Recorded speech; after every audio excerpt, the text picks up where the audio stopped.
خدای گەورە و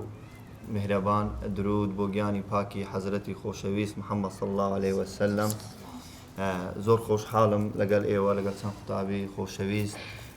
ئەم شەوە لێرەین بۆ بە خزمەتکردنی شەوی گەورە شەوی لەیلەتول قەدر و باسێک لەش ئەم شەوە گەورەیە و گرنگی ئەم شەوە گەورەیە بۆ مسلمانان و بەگشتی و بۆ ئێوەی قوتابیان قوتابیەت چاوگەشەکان. بەر لەوەی بچینە سەر گرنگی و گەورەی ئەو شەوە لەلایەن قوتابی ئەحمەد با سوورەتی قەدرمان لۆ بخوینتەوە ئینشاءالله دوایە لەسەر باسەکە بە درێژی گفتگۆ دەکەین. بسم الله الرحمن الرحيم إنا أنزلناه في ليلة القدر وما أدراك ما ليلة القدر ليلة القدر خير من 1000 شهر تنزل الملائكة والروح فيها من كل أمر سلام هي حتى مطلع الفجر صدق الله. جزاک الله خێران خدا پاداشتی خێرت بداتەوە قوتابیانی خۆشەویست قوتابیانی قەدرگران هەروەکو ئەم شەوە شەوی لەیلەتول قەدرە قەدرەکەی گەورە و بەرزە بۆ ئەوەی بزانین ئەو شەوە چیە و گرنگی ئەو شەوە چیە و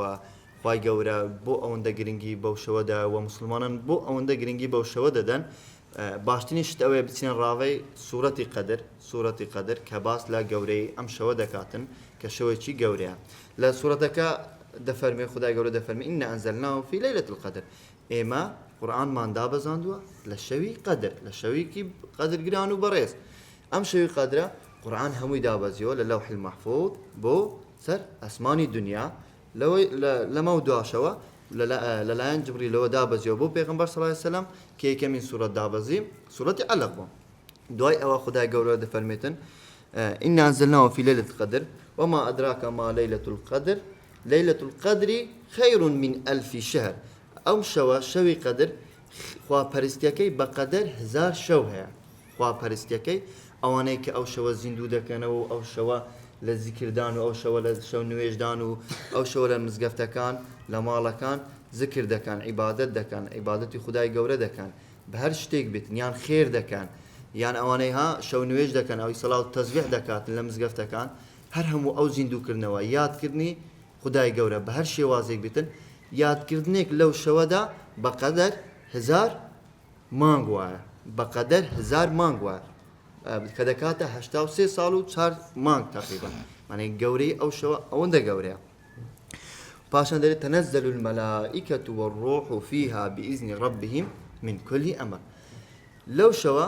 هەر هەموو مەلایکەتەکان شەوی قەدرە هەر هەموو مەلایکەتەکان بە جبریل ئەمین الوحیش لەگەڵ خۆیدا هەموو بە فەرمانی خدای گەورە دادەبەزنە سەر زەوی و لە دوایش دەرێ سەلام هی حەتا مەطلع الفەجر. ئەو شەوە شەوی ئارامیە ئەو شەوە شەوی ئاشتیە ئەو شەوە شەوی عیبادەتە ئەو شەوە شەوی ئیسراحەتکردن و زیکرکردنە یادکردنەوەی خدای گەورەیە کە دەرێ سەلام هی حەتا مەطلع الفەجر. هەر چ ماڵێک هەیە هەر چ خانەوادەیەک هەیە ئافرەتێک و پیاوێکی باوەڕداری تێدا بیتن ئافرەتێک و پیاوێکی باوەڕداری تێدا بیتن ئیلا مەلایکەتەکان سەردانی دەکەن ئیلا مەلایکەتەکان دەچن سەردانی دەکەن و لەو ماڵە. بۆیە ئەو شەوە ئەوەندە گەورەیە هەموو فریشتەکان دادەبەزن دێنە خوارەوە. بۆیە دەبێ ئێمەش لەو شەوە زیاتر خۆمان تەشجیع بکەین هیمەتی بەرز بکەین و ئەو شەوە کە دەکەوێتە شەوەکانی کۆتایی و تایبەتی شەوە تاکەکان یعنی 21 و 23 و 25 و 27 و 29 تایبەتی ئەو شەوانەیە و هەرە گرنگەکەی 27کەیە معنی زانایان ئەوها بۆ چوونە کە شەوی 27 بیتن. ئەو شەوە دڵ و دەروونمان بە زیکری خدای گەورە ڕووناک بکەینەوە زارمان سەڵاواتی زۆر پێ لێ بدرێتن دایمەن زارمان بە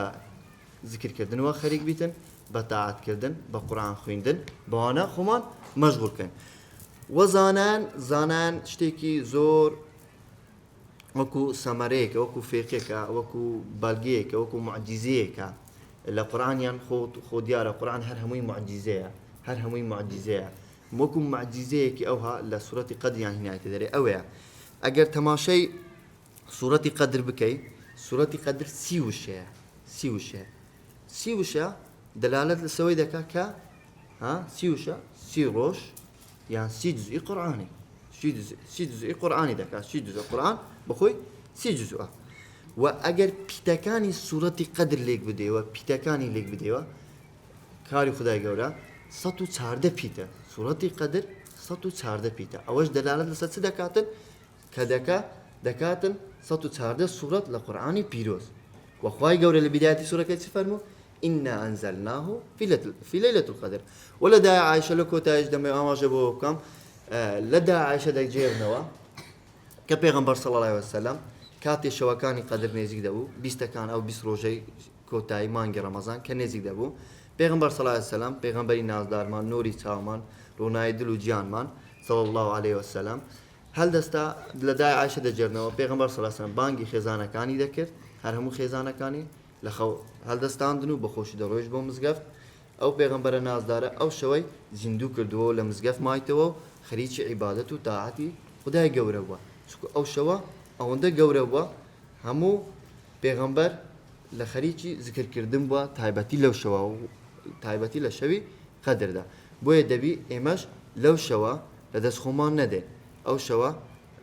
پشتگوێ نێخین ئەو شەوە بە گرنگ بزانین بۆیە دەبی هەر هەمومان ئەو شەوە بذكر وبطاعة وبعبادة خداي جورا بنويش كردن وبصلاة تسبيح بأواني كدعان هي لدى عائشة هذا جير نوات كده فرميتن دري بيغمبر صلى الله عليه وسلم لو شوا زور أو ذكري كردوا اللهم إنك عفو كريم تحب العفو فاعف عني دري إخوائي جورا تولي بوردي واللي بورديش تخوش دوي بوي لين ببورا بيغمبر صلى الله عليه وسلم دا عائشة ده فرمي بيغمبر صلى الله عليه وسلم لو شوي قدر ده